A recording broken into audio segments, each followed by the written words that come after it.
What's the haps? I'm Meroka, and today I'm going to be taking an early look at Dusk of D.A.W.N. Or I suppose we could probably call that Dusk of Dawn. So, Dusk of Dawn is a collectible card game by Fjord Games, a German studio, and it's currently in early alpha. You can see in the top left corner of the screen, alpha version 5.2 is this current version. This is a browser-based game at present, currently running in HTML5, although there are going to be various Android, iOS, and standalone apps in development for the future. But right now, this should work in any modern browser, so you can access and play this right now. So, I'm afraid I'm probably not the best person in the world to talk about a collectible card game, because I'm not super experienced with them, but I've got some experience with Soulforge, so that's going to be my main point of comparison for collectible card games, I think. So I'm going to jump in and show you what this one's all about. So, as you can see, if you're observant in the bottom left, we can see 2 players online. So, my 2 options here, player PvP or AI computer. And I may be waiting some time, it depends whether that person's actually searching for a game or not. So I'm just going to go against the AI. It simplifies things a bit as well, I think. It works for me. I like a target I can easily beat, you know. So here we are, into the game.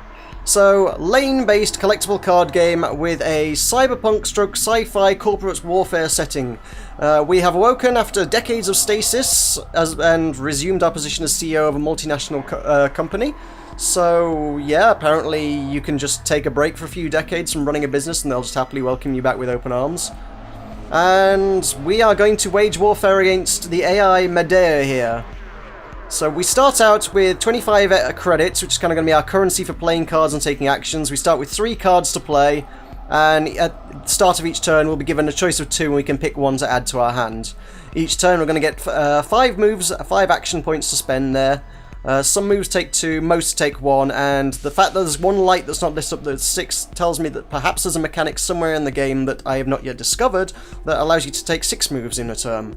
Like I say, I've not seen that yet though. It's clearly... If it does exist, it must be a more advanced card. Right now, I've got 250 health down this bar at the side, and the enemy, based on their type of corporation, has 280 down this side. Our corporations are decided by these cards in the corners. They are a conservative corporation, which is your absolute basic. The AI at this point is going to be playing the basic deck, which gives them an extra 30 health. The starter pack gives you, 30 health. I've got to level 2. The additional corporations and their powers are gained by leveling up in the game. So by playing against enemies, you'll gain XP and you'll level up and you'll gain access to additional corporation cards. So this one actually doesn't have any artwork in me, it's kind of placeholder stuff, but I'm a tactical power, which means whenever they play a strategy card or activate a strategy ability, they will receive 3 credits. Strategy is obviously, as you can see, being the cards played in the middle lane. So we've got 4, well, the middle column even. We've got 4 lanes, each of them divided into 3 columns. So we can play buildings cards, strategies cards, and units cards, and I don't know if I've got any on me. I do actually, I've got forged orders there. We've got tactics, which sound similar to strategies but are not. They're just kind of an instant action card. If I play that, that'll be something that takes place instantly. So, buildings, strategies, and units. So let's see what I've got. I've got hurried meetings, which allows me to draw extra cards in exchange for power. I've got a defensive wall, which is going to...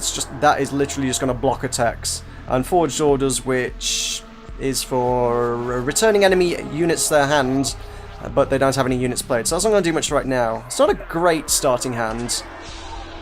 As you can see, you get to choose 2 buildings to go out in the start. That's determined in your deck. When doing deck building, you get to pick 2 buildings that go into play immediately at the start of the first turn. So they've got a hospital and a watchtower. I'm using a hospital and a missile silo because I kind of like the brute force offensive power of the missile silo. Tell you what, let's throw the hurried meetings out there just so we've got some extra cards in play and got some more strategy on the go.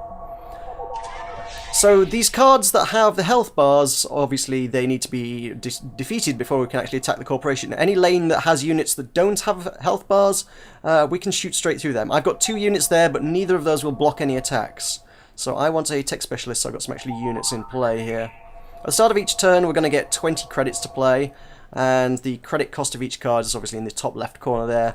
Their health is in the bottom left, and their attack power in the bottom right, which is going to, the various symbols indicate whether they do digital or physical attacks, whether they attack random units, selected units or the same lane. Seem to be very few units that actually attack specific lanes. Most of them seem to be either random or specific lanes.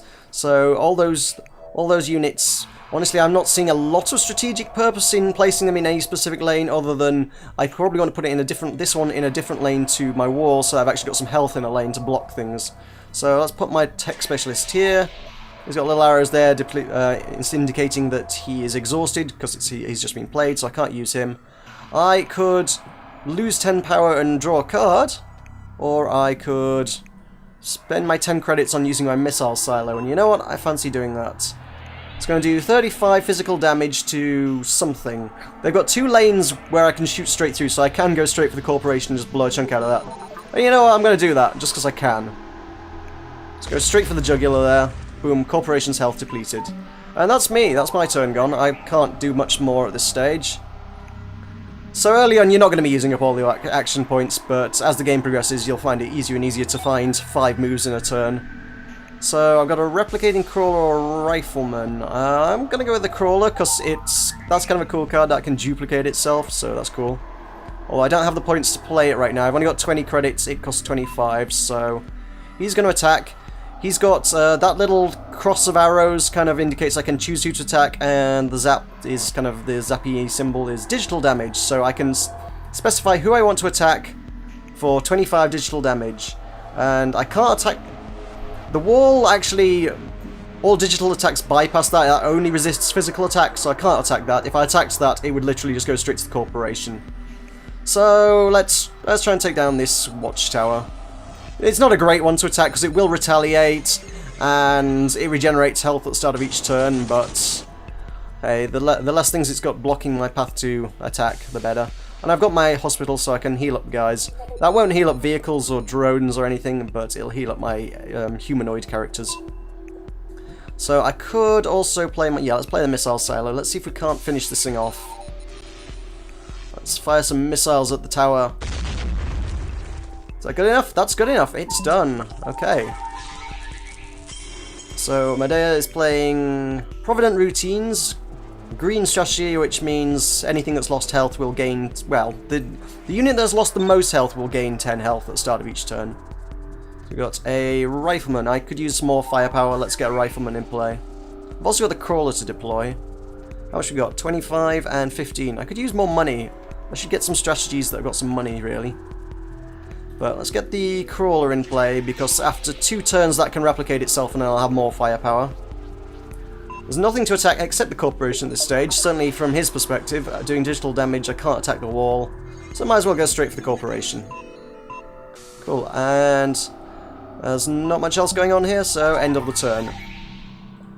You can see the FPS at the top of the screen. The game doesn't seem to run at a particularly high FPS. My computer, I would say, is above average. It's not the best computer in the world, but it's still struggling to run this at a high frame rate. Ooh, Conglomerate Merc. That's a card I just picked up yesterday, and I've not had a chance to use that yet. Let's try him out.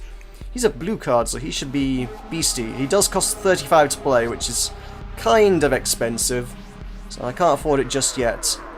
It also decreases the amount of money I get, but he can instantly heal himself up to full, which is actually 50 health. So, and he does 25 damage a shot. Yeah, that's a pretty good guy, actually. I like him. Yeah. Let's get my rifleman out in play. And I can't play my forged orders to remove their rifleman. I guess we'll just have to shoot things. 15 random row, 15 digital damage. Sure, we can queue up a few orders by just... hang on. Attack a selected row. Yeah, we can queue up a few orders, so we can be getting a few things going on while the animations play out. You don't have to sit and wait for the animation to finish for you to actually continue making your moves. But I think that's all we can do for this turn, so that's that. I could have fired the missile silo, but I'm trying to save up for the Conglomerate Merc at this point, and I don't think I'll be able to afford it next turn either, for that matter. So there are a few bugs I've picked up on while I've been playing this. Well, for one thing, not all of the cards always get removed from play. Oh, hey, yes. Hovercopter's a really nice unit. I want to hang on to that. Sometimes when the cards get destroyed, they stay in play and can still be used, which is kind of a bit... yeah, that wants fixing, really. It's not ideal. So I could heal him up, but I kind of want to get both of these units out there, I feel. At any rate, let's... What can we do? We can attack things, so attack a random row. You attack... Ooh, I can replicate as well, but no, I want to save the spots. Random row and a selected row. Go on, can I attack a selected row? Yeah, let's see if we can't finish him off. Cool. And I'm going to continue to try and save my money. There we go. Now there's some loot. Occasionally when you attack something, it doesn't necessarily need to be a kill, but occasionally you'll get a loot card, and that'll just go in. That's just something you can add to your deck, or you can actually there's a mechanic whereby you can recycle duplicate cards that you're not using in order to try and craft later ones. So I'm going to have Provident Routines because that's going to heal my units. I got 50, which means I can bring in the hovercopter, bringing out the big guns here. I do want the Conglomerate Merc, but I want it to be like the last unit I play, just because after that point I'm not going to get any more money. So, well, I will, but it's only going to be 15 credits a turn, which is not great. So, the hovercopter is, in my humble opinion, a little bit OP right now. It does 30 damage to a specific row, or it does 30 damage to 2 random rows in exchange for two actions. Hey, there's some more loot. That's cool. And it can, in fact, it does appear, attack the same row twice. That's quite cool. I've got a couple of loots now. They're dropping thick and fast, aren't they? It doesn't normally do that. Nothing exciting or new, but hey, I will accept it. So we're good here. Be nice if he could do something to get rid of that rifleman so I can play my Merc. I would like to get my Merc into play here right now. Another issue with the AI at the moment is the tactics cards, the instant actions ones. It doesn't seem to be able to play those. And I'm noticing a lot of abilities it just straight up doesn't actually seem to particularly use. Like anything with ability, like he's got this alloy factory which allows him to buff units, but I don't think I've ever seen the AI use that. I'm not sure they can at this moment, so the AI is not great, and as we've seen, the player base is also kind of limited right now. That's obviously no fault of the developers, but I think if you want to actually get a game, you might be advised to bring a friend. So instantly deal 50 damage to a random target. Sure, let's do that. What's that going to do? There are no valid targets. Well, there's a wall and that, so that must be a bug, yes? Or digital damage. Oh, maybe it's looking for a specific target in a lane and it can't find anything that takes digital damage. That could be it. That seems likely. Anyway, I've got my hovercopter, so let's do 2 random rows. Because there's a very good chance I might just put 60 damage straight into the corporation here. So it's going to attack that row, which is going to make the card vanish for some reason, but it's destroyed, so no biggie. And I don't know where the other attack went. Maybe they both went straight into the wall. Either way, I'm 2 moves down. So, you're doing more damage. I'll take you. Attack a random row. Attack a selected row. And, yeah, let's actually go with that random row as well. Quite close to winning this, I think. The AI definitely needs some improvements right now, because I haven't lost a game to the AI yet, just simply by virtue of the fact that it doesn't know how to play most of the cards to any kind of, competency. Artillery Strike, nice, that is a good card. So, you'd be best off playing against an actual player if you're actually looking for any kind of challenge right now. But yeah, you might need to find that player and bring them to actually play with you. So I will take Counter Tactics, why not? My hand's filling up here. Not that it's going to do much, because I think I'm going to end this here. So, attack 2 random rows. That's going to put 60 damage straight into the corporation, and I win! I've gained a Tech Specialist, Emergency Hospital, Rifleman, Artillery Strike. Wow, 4 cards. You don't normally get that. That's quite unusual, actually, to see 4 cards out of one match. So, that's a game. That is a game of Dusk of Dawn. Let us have a look at the actual deck building, because obviously it's a collectible card game, and that's an important aspect. So, go to our deck management. So most card games would say you need to build a deck of 20, 25, 30, however many cards. It's done a little differently here. Each card has a unit value. So if we have a look at my Emergency Hospital, if I want to add that to my deck, that's going to take up 80 capacity. If I want to use a watchtower, it's going to cost 155. How many am I allowed? Well, my current deck capacity is 4,365 out of 5,000, so I've got a capacity of 5,000 there, and I can build up cards to do that, which kind of, I think, is a good method. I like that, because it stops decks becoming overpowered. If you've got a hard card limit on how many cards you can have, well, it's very easy just to, you know, put all epic or legendary or whatever your game calls them cards in. In this game, they are, you know, uncommon, rare, epic, legendary cards, you know, your standard green, blue, purple, orange kind of format. But yeah, it'd be quite easy just to load out your deck full of legendaries and be super overpowered. If you try to put a legendary in here, that's going to cost you quite a lot and you're going to have less cards in your deck. If you had a deck full of legendaries, there aren't actually any legendaries currently in the game yet, they're currently in development, but if you were to do that, you would have considerably less cards in your deck, and I do believe if you happen to run out of cards during gameplay, you take quite a hit of damage to your corporation as well. So if you've got a deck full of white cards, you're going to get loads and loads of cards and you're never going to run out, but none of them are going to be especially strong. If it's full of legendaries, you're going to run out quickly, and you're going to want to defeat the enemy quickly before that, you know, self-inflicted damage, you know, ruins you. We've got the two additional cards down here are our starting buildings. You noticed how there were two at the start of the match. They cost more if you put them in as a startup building. A missile silo would normally cost you 165. To put them in as a startup building costs 265, so there's an additional tactic to be played there. And down here is our division, which is our kind of sort of corporation card, as it were. So if I remove that, it'll bring up a... There we go, there's our list of cards. So we've got our starting one, the Conservative, which gives us 30 health, and this one gives us an extra 3 credits when the enemy plays a strategy, which, I don't know, I'm kind of liking going with. I suspect against the AI, I suspect the Conservative's probably better. Against a player, you might see more use out of that because that's actually going to be activated more often. But that's, again, that's intrinsically connected to the AI at the moment. I do think the AI needs tightening up a bit. So, how do we get new cards? No, I haven't saved. Yes, proceed anyway. No, I don't save that. I don't think I did anything to that, but hey. So research and development is how we're going to get new cards. There is obviously a shop, but the shop is not activated.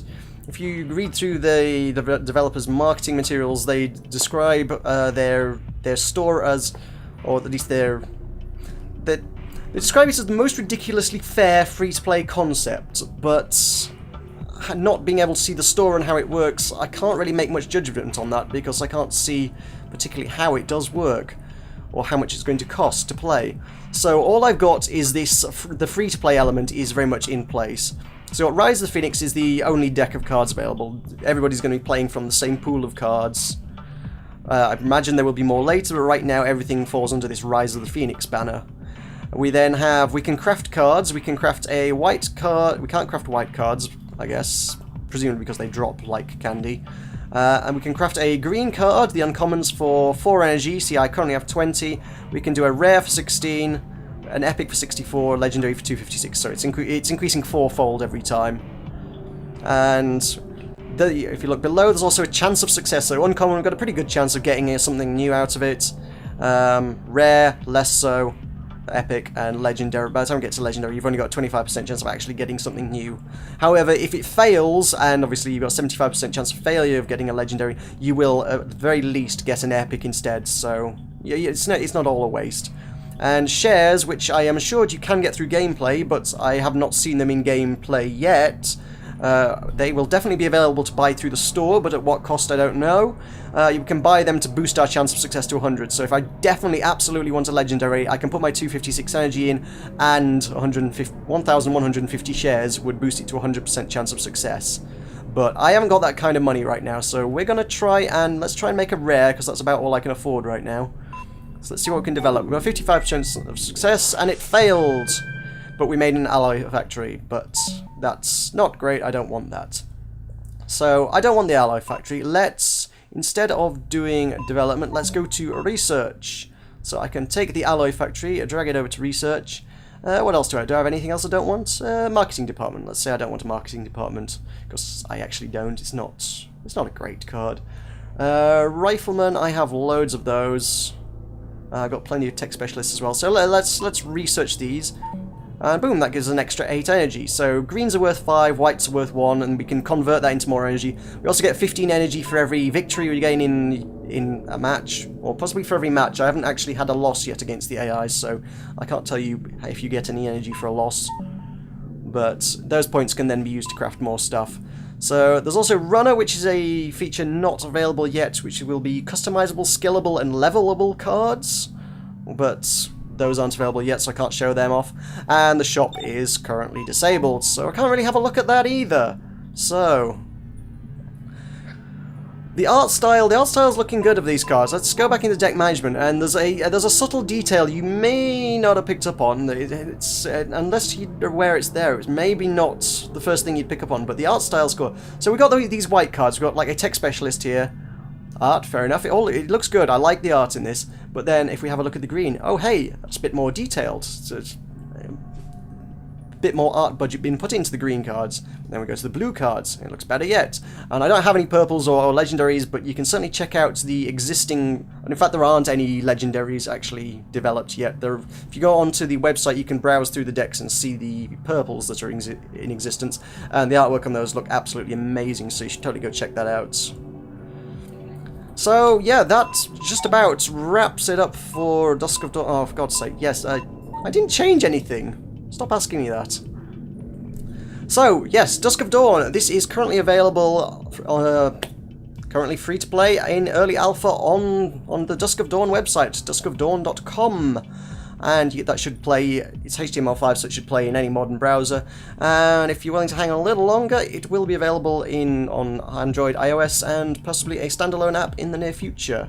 You can see on the right-hand side, they're currently also looking for a little funding on Indiegogo to help push the development along. So if you really want to support this game, you could go over there, and they will reward you with boosters and cards and stuff in games. So there's a little something for your trouble as well. So that should just about do it for Dusk of Dawn. Thank you very much for watching. I've been Meroka, and I shall see you next time.